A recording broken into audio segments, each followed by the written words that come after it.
Olá, boa noite. Começa agora o Jornal da Justiça desta terça-feira, 1º de setembro. Conselho Nacional de Justiça e Conselho do Ministério Público lançam o Cadastro Nacional de Ações Coletivas. A iniciativa traz mais agilidade e transparência ao trabalho do Poder Judiciário e Ministério Público. Você confere também. Segunda turma do Supremo suspende ação penal contra ministro do TCU, Vital do Rego Filho, no âmbito da Operação Lava Jato.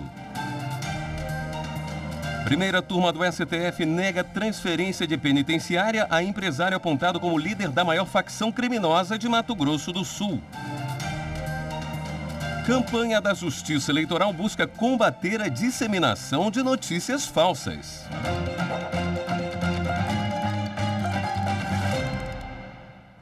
Foi lançado hoje o Cadastro Nacional de Ações Coletivas. A ferramenta foi desenvolvida pelo Conselho Nacional de Justiça e pelo Conselho Nacional do Ministério Público. Na sessão do CNJ de hoje à tarde também foi apresentado o relatório final do Grupo de Trabalho de Combate à Violência Doméstica. O grupo de trabalho foi criado em abril, depois da confirmação do aumento dos casos de violência contra as mulheres durante o isolamento social. O grupo teve um prazo de 60 dias para apresentar soluções que pudessem contribuir no atendimento às vítimas. O relatório final foi apresentado pelo coordenador do grupo. Foram quase 60 reuniões, senhor presidente. O trabalho todo foi feito pelas magistradas. Enfim, inicialmente uma provocação da Associação dos Magistrados Brasileiros, na pessoa da doutora Renata Gil.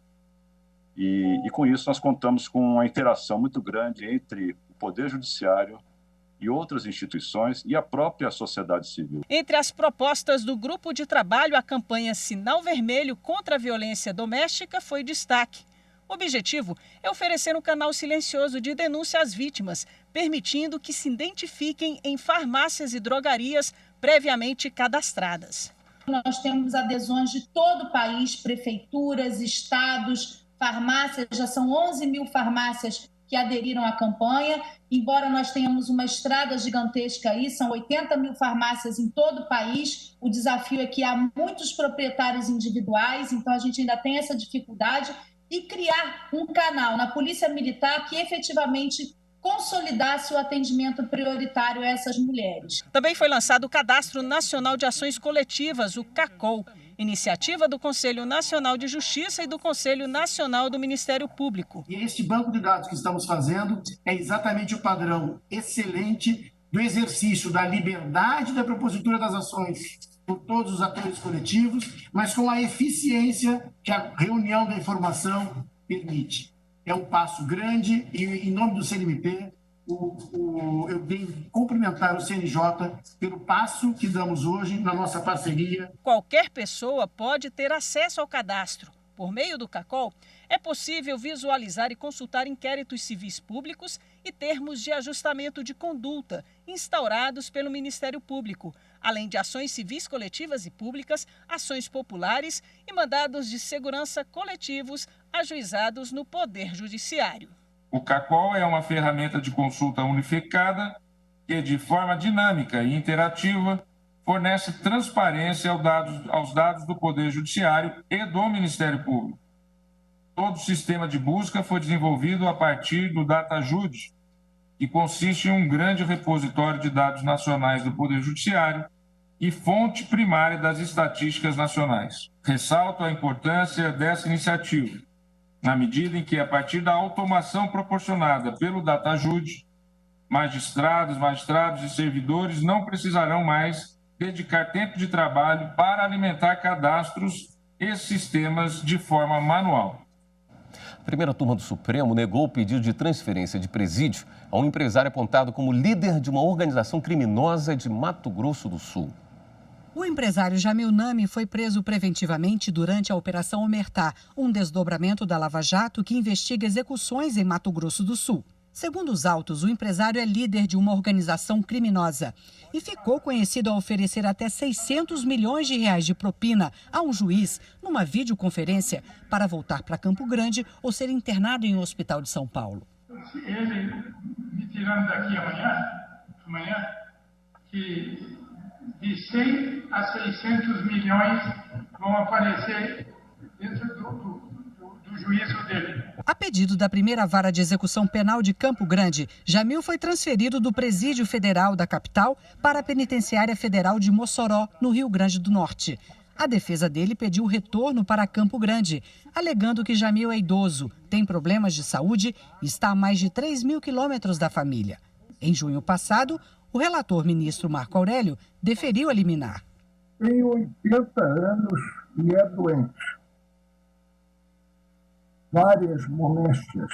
O ministro Alexandre de Moraes divergiu do relator. Segundo ele, o caso é grave e envolve um plano de execução de agentes públicos. O paciente ele é acusado de ser chefe da maior facção criminosa do Mato Grosso do Sul. Além disso, a colheita de provas demonstra planos da organização criminosa partindo de sua chefia para a execução de integrantes do Ministério Público, da Defensoria Pública e da Polícia Civil. Os outros ministros seguiram Alexandre de Moraes e negaram o retorno de Jamil para o presídio de Campo Grande. A gravidade do estado de saúde do paciente não restou comprovada, a incapacidade técnica de atendimento médico no presídio onde se encontra também não restou comprovada. A primeira turma retomou o julgamento do habeas corpus do contador Neemias Lins de Souza, condenado por sonegação fiscal. A defesa alegava que as provas obtidas pela Receita Federal na Secretaria de Fazenda de Pernambuco eram ilegais, sem autorização judicial, e que foram compartilhadas com o Ministério Público e usadas na condenação. Em fevereiro de 2018, o ministro Marco Aurélio, que também é relator desse caso, suspendeu liminarmente o processo-crime. Ele disse que o Supremo não definiu se os dados obtidos diretamente pela Receita poderiam ser usados em ações criminais. Mas o ministro Alexandre de Moraes divergiu e foi acompanhado pelos outros ministros. A tese decorrente da repercussão geral do tema 990, no seu item 1, dizia: é constitucional o compartilhamento dos relatórios de inteligência financeira da UIF, que agora voltou a ser COAF, e da íntegra do procedimento fiscalizatório da Receita Federal do Brasil, que define o lançamento do tributo com os órgãos de persecução penal para fins criminais, sem a obrigatoriedade de prévia autorização judicial. Dessa forma, presidente, não há, ao meu ver, nenhum constrangimento ilegal a ser sanado. A segunda turma do Supremo suspendeu a ação penal contra Vital do Rego Filho, ministro do Tribunal de Contas da União, acusado dos crimes de corrupção e lavagem de dinheiro. Ao apresentar o voto vista na segunda turma do Supremo Tribunal Federal, o ministro Gilmar Mendes se posicionou pelo arquivamento da ação penal contra o ex-senador e atual ministro do Tribunal de Contas da União, Vital do Rego Filho.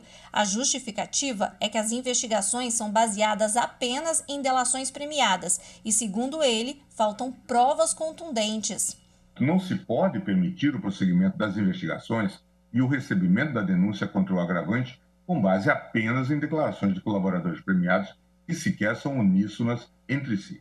Entendo ser o caso de provimento do recurso interposto para arquivamento das investigações e considerando-se o oferecimento da denúncia para determinar o trancamento da ação penal instaurada contra o recorrente. O ministro do Tribunal de Contas da União e ex-senador Vital do Rego Filho foi denunciado pelo Ministério Público Federal. Na última segunda-feira, ele se tornou réu em ação penal acusado dos crimes de corrupção e lavagem de dinheiro.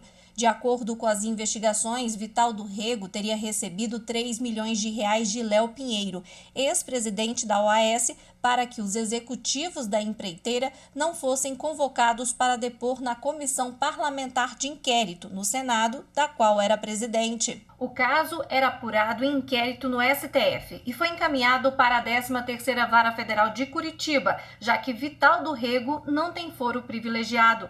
A defesa alega que a segunda turma do STF ainda não concluiu o julgamento do caso e, por isso, pede o arquivamento da ação penal. Após o voto do ministro Gilmar Mendes, o relator, ministro Edson Fachin, pediu para reexaminar o caso. Há fatos supervenientes que foram analisados no voto que Vossa Excelência vem de relatar e, por isso, eu vou reexaminar a questão. O ministro Gilmar Mendes sugeriu um habeas corpus de ofício para suspender a tramitação da ação penal na 13ª Vara de Curitiba até a conclusão de análise do Supremo. E a nossa consultora jurídica, Karina Zucolotto, traz os destaques da pauta de julgamentos do plenário do Supremo Tribunal Federal. Olá, boa noite. Amanhã, quarta-feira, é dia de sessão plenária no Supremo Tribunal Federal. E dentre as ações pautadas para julgamento, nós temos uma ação direta de inconstitucionalidade proposta pela Confederação Nacional da Saúde, questionando o dispositivo da lei federal que estabeleceu medidas de enfrentamento emergenciais na saúde pública no combate ao coronavírus. Segundo a Confederação, o dispositivo que teria autorizado gestores locais a adotarem requisições de bens e de serviços sem qualquer controle da União e sem que fossem adotadas alternativas menos gravosas, deve ser declarado inconstitucional. Um dos argumentos trazidos pela Confederação é de que vários estados e municípios, por meio de decretos reconhecendo a calamidade pública, ainda que regionalmente, teriam autorizado autoridades locais na área da saúde a requisitarem leitos de UTI junto a hospitais privados sem a devida fundamentação específica e que, portanto, deveria ser declarado inconstitucional. Segundo a Confederação Nacional da Saúde, ainda, essas requisições deveriam acontecer dentro de uma ação de caráter global, junto com as autoridades federais, para se fazer cumprir uma política unificada de combate ao coronavírus. E argumenta, ao final, que esse abuso de requisições poderia comprometer, inclusive, a segurança jurídica e, inclusive, afetar o direito à saúde das pessoas, o direito de propriedade privada e também a livre iniciativa. O relator dessa ação direta de inconstitucionalidade é o ministro Ricardo Lewandowski. Mas outras várias ações estão pautadas para a sessão plenária de amanhã também. Dentre elas, uma ação que questiona dispositivo de uma lei complementar de 2006 do estado do Rio de Janeiro, que teria estabelecido a vinculação e a equiparação de subsídios dos procuradores do estado aos subsídios mensais percebidos pelos ministros do Supremo Tribunal Federal. Esse julgamento já foi iniciado em outubro de 2018, quando o relator, ministro Marco Aurélio, proferiu seu voto, julgando procedente a ação para reconhecer a inconstitucionalidade e estabelecer que a Constituição veda esse tipo de vinculação e equiparação de agentes públicos, mas o julgamento foi suspenso em razão de um pedido de vista do ministro Alexandre de Moraes. Esses dois julgamentos e vários outros pautados e já publicados no site do Supremo Tribunal Federal, a gente vai acompanhar tudinho aqui na TV Justiça. Amanhã, a partir das 14 horas, no Direto do Plenário, eu te espero. O ministro do Supremo Tribunal Federal, Gilmar Mendes, determinou que a investigação contra o senador José Serra, do PSDB, por uso de caixa 2 na campanha de 2014, seja retirada da Justiça Eleitoral e remetida ao STF. O parlamentar é suspeito de ter recebido 5 milhões de reais de uma corretora de planos de saúde sem a devida declaração na prestação de contas.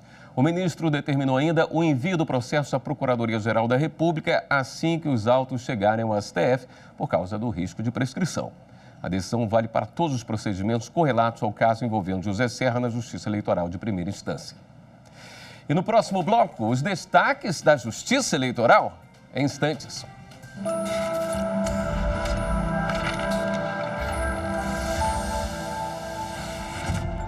A Constituição é a lei maior de um Estado soberano e serve de bússola para o comportamento das pessoas físicas e a atuação das pessoas jurídicas que estão no respectivo território. Todas as normas vigentes e autoridades constituídas estão sob seus ditames.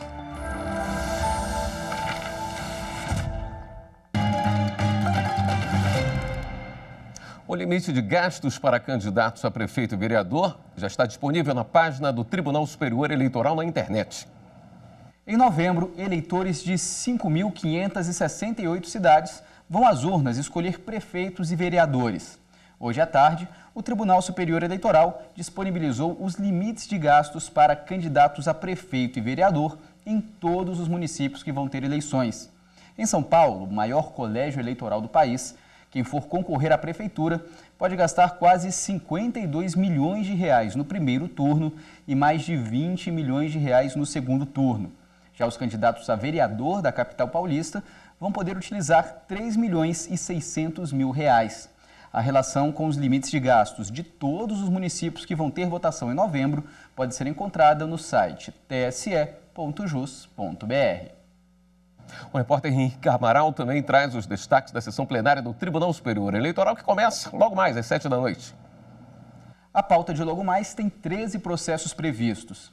Na sessão administrativa, os ministros do Tribunal Superior Eleitoral devem responder uma consulta de um deputado federal sobre inelegibilidade. O parlamentar questiona a Corte Eleitoral sobre o prazo que deve ser considerado para tornar um político inelegível. Isso porque o marco legal é a data das eleições e a votação deste ano foi adiada por causa da pandemia do novo coronavírus. Na sessão de hoje, também vamos ter a posse dos ministros Mauro Campbell Marques e Raul Araújo no TSE. O ministro Campbell vai ocupar a vaga de ministro efetivo deixado pelo ministro Og Fernandes. E o ministro Araújo vai tomar posse como membro substituto da Corte Eleitoral. O plenário ainda deve escolher o novo corregedor-geral da Justiça Eleitoral. A sessão plenária do TSE começa daqui a pouco, às 7h. Bem, como você viu aí, hoje o TSE vai eleger um novo corregedor-geral eleitoral. Mas você sabe qual é o trabalho da corregedoria? Saiba mais na reportagem de Renata Gorga sobre esse órgão, que é muito importante para o funcionamento da Justiça Eleitoral. Unidade do Tribunal Superior Eleitoral, responsável pela fiscalização da regularidade dos serviços eleitorais em todo o Brasil. É dela que vem a orientação de rotinas e procedimentos que devem ser observados pelas corregedorias eleitorais de cada unidade federativa e pelos cartórios eleitorais. Você sabe de que unidade estamos falando? Da Corregedoria Geral Eleitoral. Ela tem 55 anos e é quem garante que tudo ocorra na maior excelência no que diz respeito aos serviços prestados aos eleitores. Para que você entenda melhor, cabe a ela, por exemplo, manter o cadastro de eleitores e acompanhar o processamento das informações que são fornecidas pelos cidadãos no momento em que eles se cadastram na Justiça Eleitoral. Quando há alguma irregularidade, como dados incorretos ou falhas no processamento, é a corregedoria que intervém. Ela também recebe reclamações, sugestões e denúncias apresentadas por qualquer pessoa. A organização, as competências e as atribuições da corregedoria são regulamentadas pela Resolução 7.651 de 1965 do TSE. Então já deu para perceber que esse setor tem uma grande responsabilidade e uma importância de muito destaque para garantir o funcionamento da Justiça Eleitoral, não é? E detalhe, a CGE não atua somente quando tem eleições, ela não para nunca. E neste ano tem novidade com relação ao comando da Corregedoria Geral Eleitoral. Durante a sessão plenária virtual desta terça-feira, será escolhido o ministro que irá assumir o cargo. De acordo com a regra, para ocupar a função, é preciso que o magistrado seja o mais antigo e efetivo do TSE, oriundo do Superior Tribunal de Justiça. Ainda sobre a Justiça Eleitoral, a capacitação para os mesários que irão atuar nas eleições deste ano vai começar hoje, 1º de setembro. Por causa da pandemia da Covid-19, esse treinamento será feito presencialmente, preferencialmente à distância e pelo aplicativo da Justiça Eleitoral. Para participar do curso, o cidadão precisa ter sido previamente convocado. É importante destacar aqui que nenhum site está credenciado a oferecer a venda de cursos aos mesários. E somente os cartórios são responsáveis por fazer qualquer tipo de comunicação com os convocados. E o Tribunal Superior Eleitoral lançou hoje a campanha Se For Fake News, Não Transmita. A iniciativa pretende combater a disseminação de notícias falsas no processo eleitoral. Uma notícia falsa pode ser comparada a um vírus.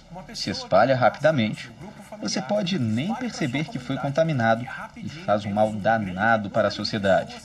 Pensando nisso, o Tribunal Superior Eleitoral chamou o biólogo e youtuber Átila Yamarino para participar da campanha Se For Fake News, Não Transmita. Essa divulgação de boatos e notícias falsas é letal para a democracia. Átila participou da segunda live da série Diálogos Democráticos, onde conversou com o presidente do Tribunal Superior Eleitoral, ministro Luiz Roberto Barroso. Quem espalha fake news prejudica outras pessoas, a si mesmo e pode estar cometendo um crime. O combate às fake news é uma das principais preocupações da gestão do ministro Barroso no TSE, com a aproximação das eleições municipais e o desafio adicional de organizar uma votação em tempos de pandemia.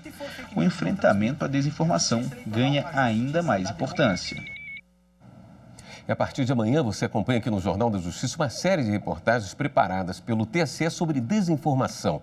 Veja os meios usados para disseminar notícias falsas e aprenda a identificar e a impedir a distribuição desse tipo de conteúdo. E no próximo bloco, o procurador da República, Deltan Dallagnol, vai deixar o cargo da Força Tarefa da Lava Jato no Paraná. Voltamos já.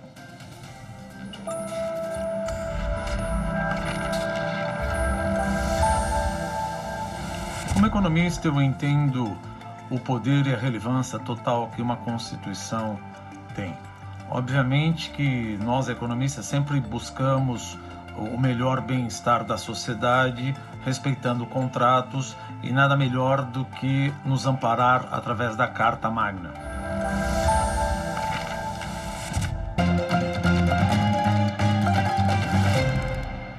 O Ministério Público Federal comunicou hoje que o procurador da República, Deltan Dallagnol, está se desligando da função de coordenador dos trabalhos da Lava Jato. Dallagnol, segundo o Ministério Público, disse que está se desligando para se dedicar a questões de saúde na família. Dallagnol passou 6 anos na função, que ficará a cargo do procurador da República no Paraná, Alessandro José Fernandes Oliveira. Em nota, o Ministério Público informou que Dallagnol solicitou prazo de 15 dias para auxiliar o novo coordenador na transição.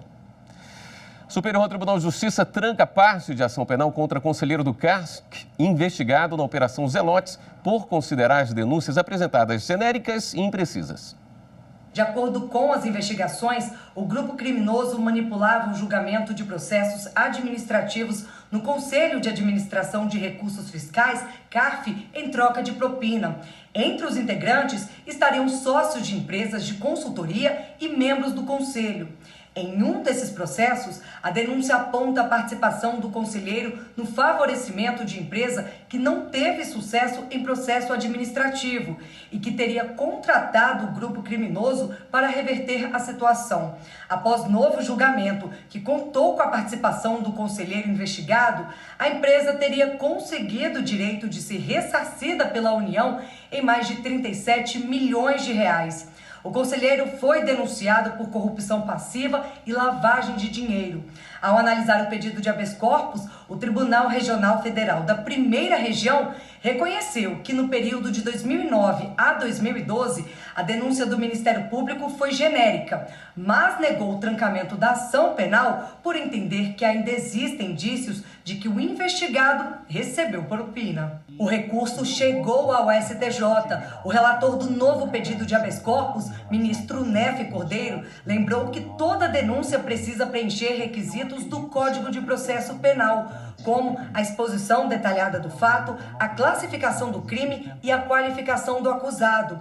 Mas, no caso em questão, Nefe Cordeiro ressaltou que o Ministério Público, ao descrever o fato criminoso, não indicou precisamente qual seria a vantagem ilícita recebida pelo conselheiro, prejudicando o exercício do contraditório e da ampla defesa. Por isso, os ministros da sexta turma decidiram trancar parte da ação penal.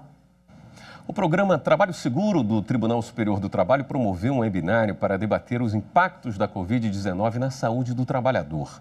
O evento online foi transmitido pelo canal oficial do TST no YouTube.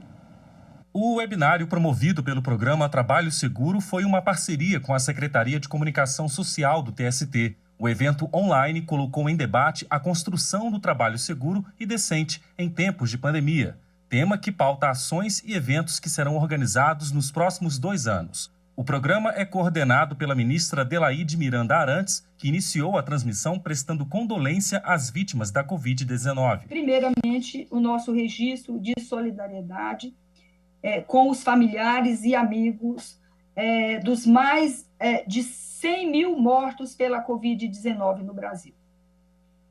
E uma palavra de esperança, na certeza de que, mesmo diante de um cenário tão difícil e assustador, precisamos manter a esperança em dias melhores.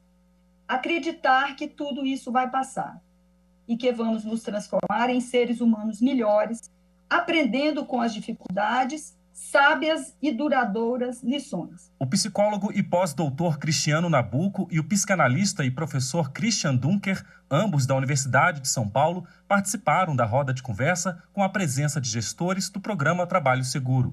Juntos, debateram os reflexos da pandemia na saúde física e mental dos trabalhadores. Eu diria que nós estamos diante de um desafio em que, então, seria importante considerar um certo não saber sobre a situação. Né? Levar em conta de que é uma situação inédita. A gente faz aproximações, então, com outras pandemias, com outras epidemias, mas isso é bastante certo.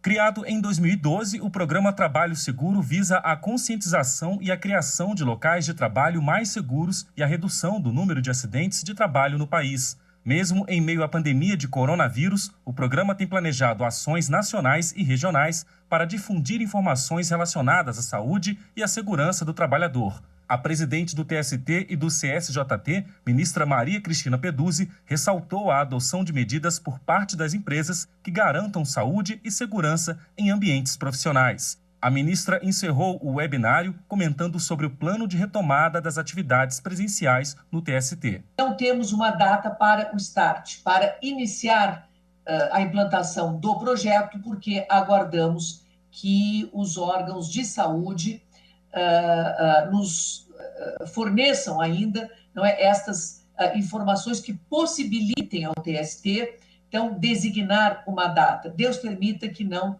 tarde, não é, esta, digamos, possibilidade.